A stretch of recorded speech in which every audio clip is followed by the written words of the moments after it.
मान लो कि हमको ये करना ही है तो वो कोई छोटा बड़ा या मुश्किल नहीं होता है। अच्छा, महाराष्ट्र से चल करके अन्य राज्यों को आपने छोड़ दिया और बिहार को ही चुना, आखिर क्यों? मुझे लगता है कभी कभार कि बिहार को मैंने नहीं चुना, बिहार ने मुझे चुना है।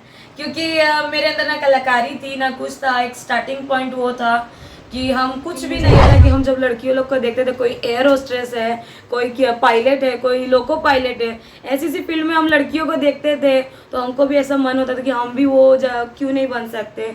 मेरे अंदर ऐसी क्या कमी है कि हम वो नहीं कर सकते। भोजपुरी के कल्चर के बारे में, भोजपुरी लोग कैसे बात करते हैं, क्या अंदाज है उनका, क्या खाते हैं, मतलब भोजपुरिया माटी में रंग गया एकदम। अब रंग गइल बानी तो अब लागत है कि मरते दम तक ही ना हटी।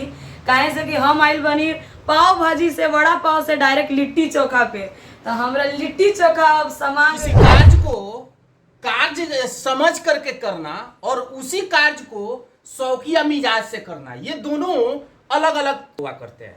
हालांकि ये जो तस्वीर आप देख रहे हैं मेरे साथ, ये अगर कह लिया जाए तो इनका एजुकेशन अगर हम बताएंगे तो शायद आप पे यकीन नहीं कर पाएंगे, मगर ये बीकॉम फाइनल है, यानी कि bachelor of commerce. Bachelor of commerce होने के बावजूद आज ये स्टेज शो कर रही है, तो कहीं ना कहीं कला के साथ साथ इनका कार्य करने का वो तरीका सिर्फ और सिर्फ शौकिया मिजाज ही हो सकता है। और हालांकि ये बिहार से बिलोंग नहीं करती है, ये महाराष्ट्र से बिलोंग करती है, और महाराष्ट्र से चल करके बिहार में अपनी कला के माध्यम से जिस तरह से स्टेज शो दिया करती है, ये अभी अगर कह लिया जाए तो तमाम जगहों पे वायरल है। कि क्या कुछ तमाम बातें हैं वो मैं जानने का प्रयास करूंगा। सबसे पहले मैं चाहूंगा कि आपने वक्त निकाला और आप मेरे साथ बात करने के लिए सहमति हुए। एम मीडिया बिहार की तरफ से जितने दर्शक और मेरे भोजपुरी समाज के लोग मुझे देख रहे हैं, उनको मैं गोड़ छू के गोड़ लगूंगी। आशा करती हूँ आप लोग स्वस्थ होंगे, मस्त होंगे, अपने अपने काम में व्यस्त होंगे। पहले तो मैं आपको धन्यवाद कहना चाहूंगी कि आप अपना कीमती समय निकाल कर, क्योंकि मीडिया लोग के ही चलते हम हैं, हम जैसे कलाकार हैं, कोई भी नेता अभिनेता आप लोग नहीं है तो हम लोग नहीं है, तो इसीलिए मैं आप लोग का धन्यवाद कहना चाहूंगी। चलिए, मगर बेहतर आवाज के साथ साथ आप एकदम दमदार आवाज में बात कर रही हैं, ये आप मानती हैं? जी, कोई चीज मतलब दिल से की जाए और जिसमें अगर मान लो कि हमको ये करना ही है तो वो कोई छोटा बड़ा या मुश्किल नहीं होता है। अच्छा, महाराष्ट्र से चल करके अन्य राज्यों को आपने छोड़ दिया और बिहार को ही चुना, आखिर क्यों?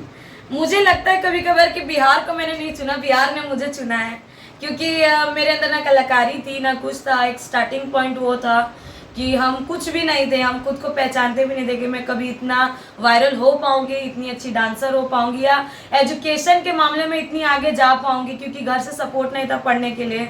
और धन्यवाद मैं अपनी फैन लोग का कहना चाहूँगी, अनिल जी का कहना चाहूँगी, आप लोग का कहना चाहूँगी कि आप लोग के ही चलते मैं यहाँ हूँ, तो इसके लिए मेरा सारा श्रेय आप लोग पे जाता है। जिस स्टेज शो के दौरान ऐसे बहुत से सारे कलाकार होते हैं जिनका अगर एजुकेशन अगर देखा जाए तो मैट्रिक से नीचे हुआ करता है, मगर आपका एजुकेशन अगर कह लिया जाए तो बैचलर है, और बैचलर होने के साथ साथ इस कार्य क्षेत्र में आए, इसका मुख्य कारण क्या है?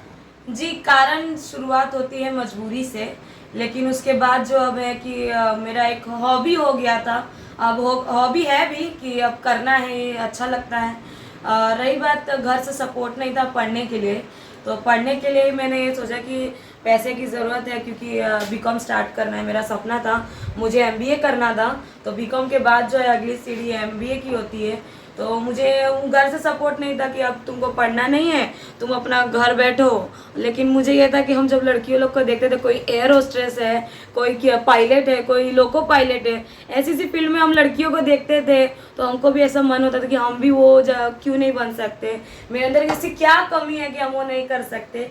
तो लेकिन वो चीज़ को मैंने इग्नोर किया और मैंने 2019 में अपना घर छोड़ा।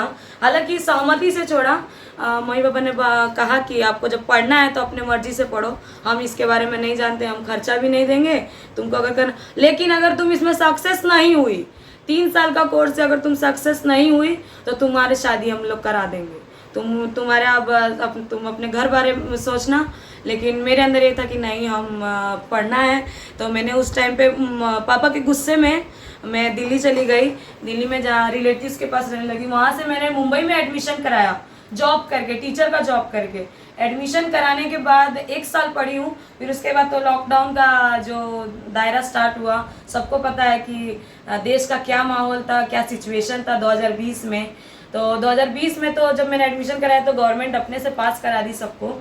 2021 में जो मेरा सेकेंड ईयर स्टार्ट हुआ, उसके बाद जो मैंने ऑर्केस्ट्रा लाइन चॉइस किया, क्योंकि मुझे पैसे की ज़रूरत थी, मुझे पीजी में रहने के लिए खर्चे चाहिए थे और आगे एजुकेशन को, क्योंकि मेरा 80,000 ये शौक भी कहा जा सकता है। हाँ, शौक भी कहा जा सकता है, क्योंकि 80,000 मेरा फीस लगता था 1 साल का। तो मन में ये था कि पैसा ऐसा कौन से जगह से आए कि कम समय में आए और लेकिन मेरा एजुकेशन कंप्लीट हो। तो एक कहा जाए कि शौक के चलते और मजबूरी के चलते हम इसमें आए, अच्छा लगने लगा। हम आते ही नारदी विदा में ज्वाइंट हो गए, जो कि अक्सर कुछ लोग जो खाटी भोजपुरी के बारे में नहीं जानते हैं, नारदी विदा, उसमें जब गए तो हमको ये अच्छा लगने लगा। वहाँ की कथा प्रसंग, भोजपुरी के कल्चर के बारे में, भोजपुरी लोग कैसे बात करते हैं, क्या अंदाज है उनका, क्या खाते हैं, मतलब भोजपुरिया माटी में रंग गया एकदम। अब रंग गइल बानी तो अब लागत है कि मरते दम तक ही ना हटी। काहे से कि हम आइल बनी पाव भाजी से, वड़ा पाव से डायरेक्ट लिट्टी चोखा पे, तो हमरा लिट्टी चोखा अब समा गइल बा, अब अच्छा लगे लगल बा, तो अभी ना हटी। चलिए, कहीं ना कहीं बातों के दायरे को अगर देखा जाए तो आप गौर करेंगे इनके हर एक शब्दों पे, जो सिर्फ और सिर्फ केवल और केवल एक पढ़े लिखे इंसान ही बोल सकते हैं, मगर वही शब्द जिस तरह से हर एक शब्द का प्रयोग इन्हें कर रही हैं, तो कहीं ना कहीं ये पढ़े लिखे के छोड़ करके अदर देन किसी और से अगर कह लिया जाए बोलने को, तो कहीं ना कहीं हर एक शब्दों पे संकोच भरा वो शब्द निकलेगा।